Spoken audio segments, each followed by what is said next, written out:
الحمدللہ رب العالمین والصلاة والسلام علی سید الانبیاء والمرسلین اما بعد فاعوذ باللہ من الشیطان الرجیم بسم اللہ الرحمن الرحیم۔ حضرات محترم، آج ہم آپ کے سامنے جنگ عظیم، ترکی کی فتح اور دجال کا ظہور، ان تینوں کے درمیان کتنا عرصہ ہوگا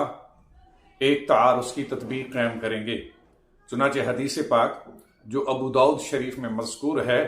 حضرت عبداللہ ابن بصر اس حدیث کے راوی ہیں، فرماتے ہیں کہ حضور نبی کریم صلی اللہ علیہ وآلہ وسلم نے فرمایا کہ الملحمۃ العظمی یعنی جنگ عظیم اور قسطنطنیہ کی فتح یہ 6 سال کے عرصہ میں ہوں گے اور 7ویں سال دجال کا ظہور ہوگا۔ اب اس حدیث پاک سے معلوم ہوا کہ جنگ عظیم، ترکی کی فتح اور دجال کا ظہور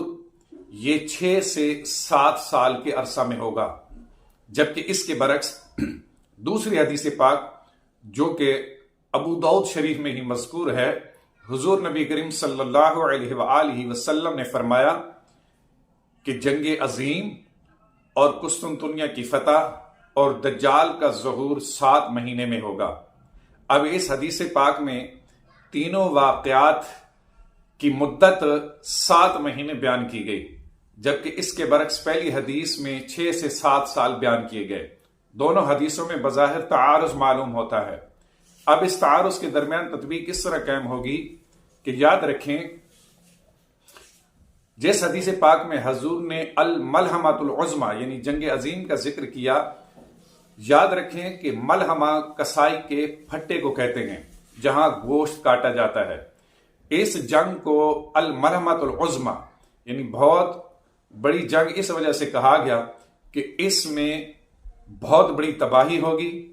اور یہ مسلمان اور کفار کے درمیان لڑی جانے والی ایک جنگ عظیم ہوگی، اور اس میں زمین لاشوں سے اس طرح اٹ جائے گی کہ حدیث پاک میں حضور نے فرمایا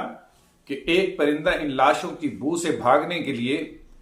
زمین کے دوسرے کنارے کی طرف جانے کی کوشش کرے گا تو اڑتے اڑتے تھک کر انہی لاشوں پر گر پڑے گا، لیکن لاشیں ختم نہیں ہوں گی۔ یعنی یہ اتنی بڑی جنگ ہوگی، اور اس جنگ کے آثار اس وقت بظاہر نظر بھی آ رہے ہیں۔